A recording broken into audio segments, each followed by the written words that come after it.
Umat Allah yang terkasih dalam Yesus Kristus, Salam. Jumpa lagi pada hari ini, Rabu 21 Desember 2022. Dari Pastori 4 Jemaat Koinonia Kupang, saya menyapa umat Tuhan. Salam damai sejahtera. Saya mengajak kita, baiklah kita menyatakan syukur kita kepada Tuhan dan mendengarkan kebenaran firman-Nya. Mari kita berdoa. Tuhan Yesus, kami sungguh membutuhkan firman-Mu di dalam kehidupan kami. Karena itu, datanglah dan memberkati kami sekalian. Dalam nama Yesus Kristus kami berdoa. Amin. Umat Tuhan yang terkasih, saat ini kita sudah siap untuk memasuki perayaan Natal. Dan saya mengajak kita untuk mendengarkan kebenaran firman Allah. Pada malam ini dalam Injil Lukas pasalnya yang kedua, ayatnya yang pertama sampai dengan ayatnya yang ketujuh. Beginilah bunyi firman Allah. Kelahiran Yesus. Pada waktu itu Kaisar Agustus mengeluarkan suatu perintah, menyuruh mendaftarkan semua orang di seluruh dunia. Inilah pendaftaran yang pertama kali diadakan sewaktu Quirinius menjadi wali negeri di Syria. Maka pergilah semua orang mendaftarkan diri masing-masing di kotanya sendiri.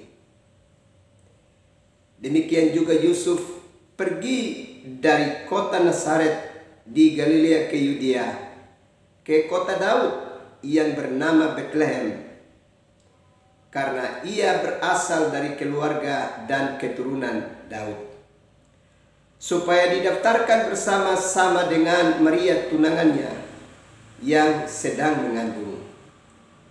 Ketika mereka di situ, tibalah waktunya bagi Maria untuk bersalin, dan ia melahirkan seorang anak laki-laki, anaknya yang sulung.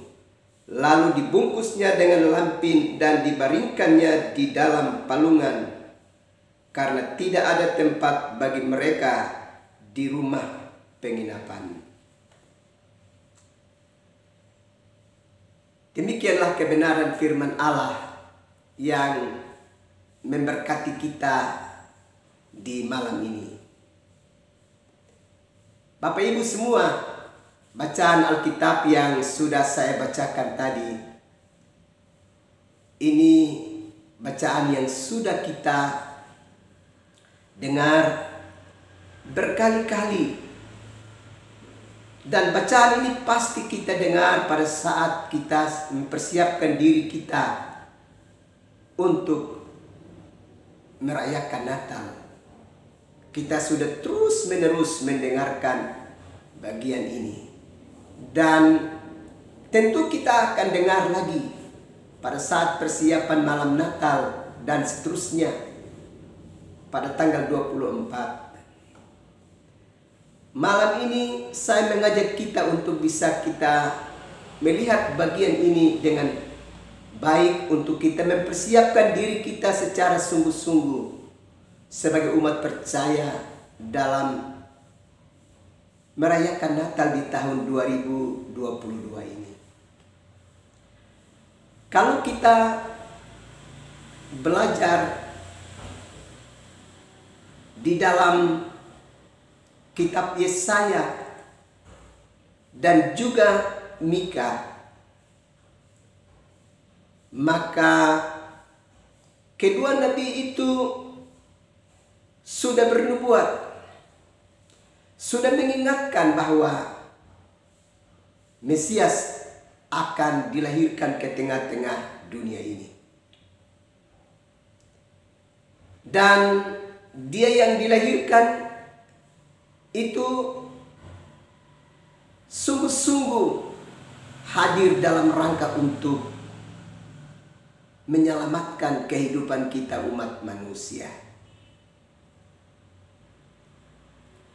Dan kalau kita baca Injil Lukas pasalnya yang ke-2 pada malam ini, berhubungan dengan berita kelahiran Yesus, maka di sini kebenaran firman Allah sedang mengingatkan kepada kita bahwa apa yang dinubuatkan di dalam kitab Yesaya pasal yang ke-7 ayat yang ke-14 dan Mika 5 ayat yang pertama itu benar-benar telah terjadi. Telah terjadi kelahiran raja di atas segala raja di tengah-tengah kehidupan dunia ini. Dan pada saat kelahirannya,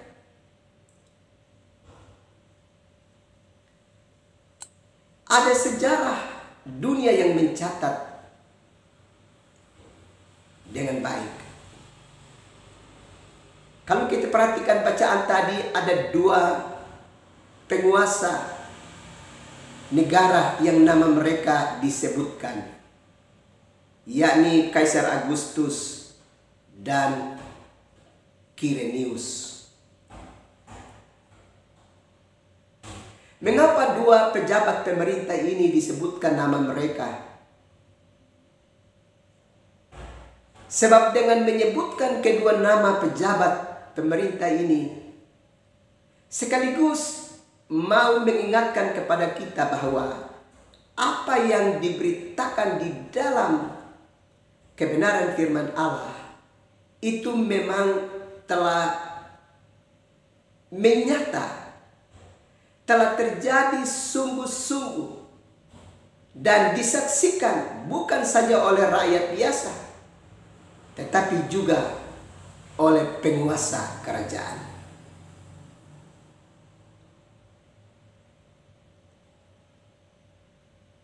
Bapak Ibu saudara-saudara yang terkasih di dalam Yesus Kristus, dengan demikian kita sedang beriman kepada Yesus Kristus yang memang sungguh-sungguh telah lahir dalam sejarah perjalanan umat manusia. Ini bukan sebuah cerita fiksi, tetapi ini adalah kebenaran yang memasuki sejarah dunia, sejarah umat manusia, bahwa demi dan untuk keselamatan umat manusia itu Allah sedang berkarya melalui sejarah umat manusia untuk menyelamatkan umat manusia itu sendiri.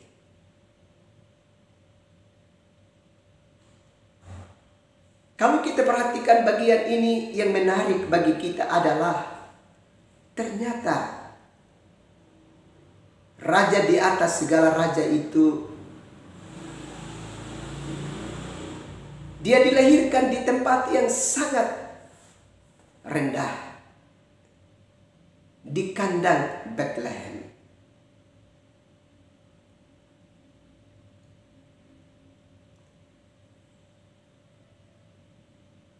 Tentu hal ini mau memberi pesan kepada kita.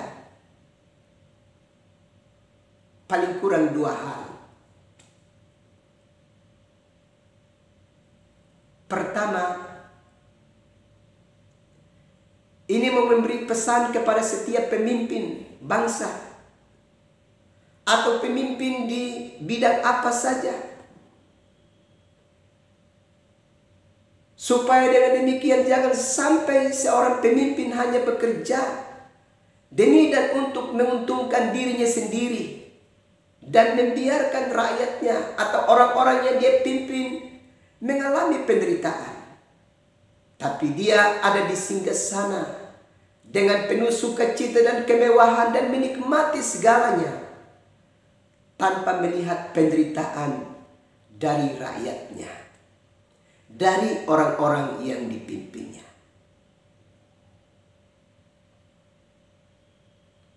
Apa yang terjadi dan sedang digerakkan oleh Allah melalui kelahiran Yesus Kristus adalah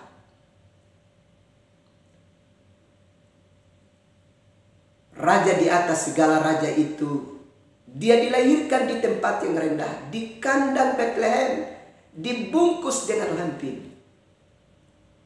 Dia rela menderita demi untuk keselamatan dari umat manusia.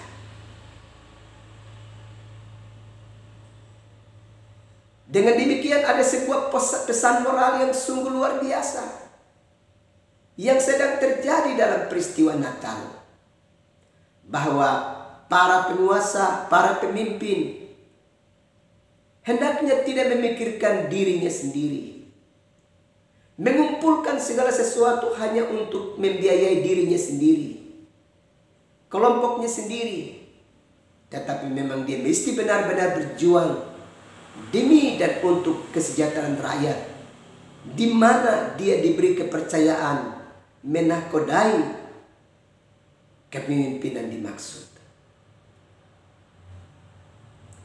Ini hal pertama yang kita belajar dari peristiwa Natal ini. Yesus rela menderita demi untuk keselamatan bagi kehidupan umat manusia. Pesan yang kedua yang kita mau belajar dari peristiwa kelahiran Yesus Kristus di kandang Bethlehem, mau mengingatkan kepada kita bahwa ternyata Yesus tidak mendapatkan tempat di rumah penginapan. Itu jelas di dalam ayat yang ke-7. Dan ia melahirkan seorang anak laki-laki, anaknya yang sulung, lalu dibungkusnya dengan lampin dan dibaringkannya di dalam palungan, karena tidak ada tempat bagi mereka di rumah penginapan. Di sini kita mendapatkan pesan dari kebenaran firman Allah, bahwa ternyata raja di atas segala raja, pribadi yang di dalam namanya segala sesuatu diciptakan oleh dia, ternyata manusia yang telah mengalami berbagai-bagai kenikmatan dan kemewahan dunia itu tidak lagi dapat mengingat akan Tuhannya.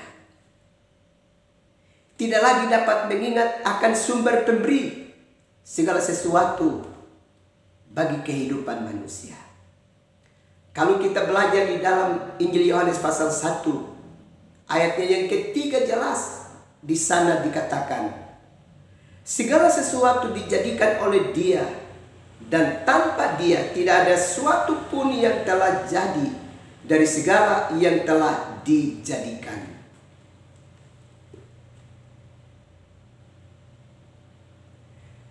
Dengan demikian,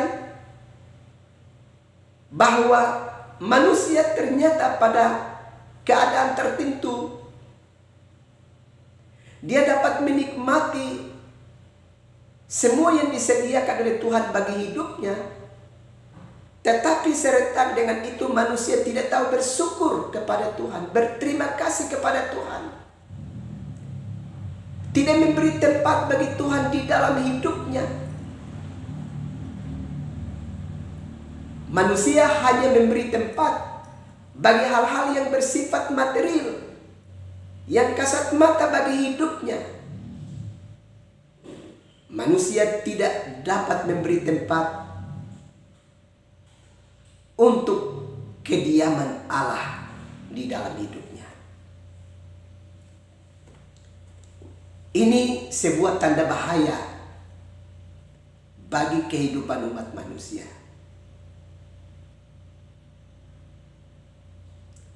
Karena itu,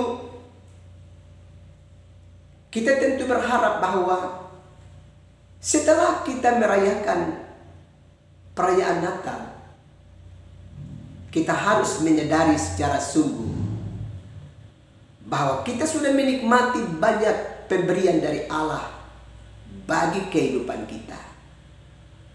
Dengan demikian, Allah mesti punya tempat di hati kita, di hidup kita.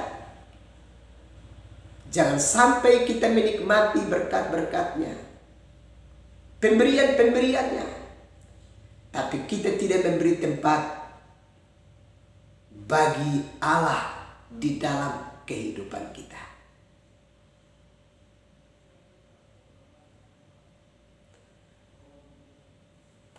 Bapak Ibu saudara-saudara yang terkasih di dalam Yesus Kristus, kiranya dua pesan ini mengingatkan kepada kita supaya setiap kita yang Tuhan beri kepercayaan untuk melakukan segala sesuatu, jangan pernah kita memikirkan diri kita sendiri, tapi kita berpikir untuk keselamatan banyak orang. Juga setiap kita yang telah menikmati berkat-berkat Tuhan dalam hidup ini, jangan pernah kita tidak lagi menyediakan ruangan hidup kita sebagai tempat kehadiran Allah di dalam hidup kita. Mari sediakan ruangan hati kita sebagai tempat kediaman Allah, supaya Allah terus menggerakkan hidup kita untuk selalu melakukan kebajikan-kebajikan di dalam hidup ini. Kiranya Tuhan menolong dan memberkati umat Tuhan sekalian. Amin. Mari kita berdoa. Tuhan Yesus, terima kasih untuk kebenaran firman-Mu yang terus memberkati kami setiap malam.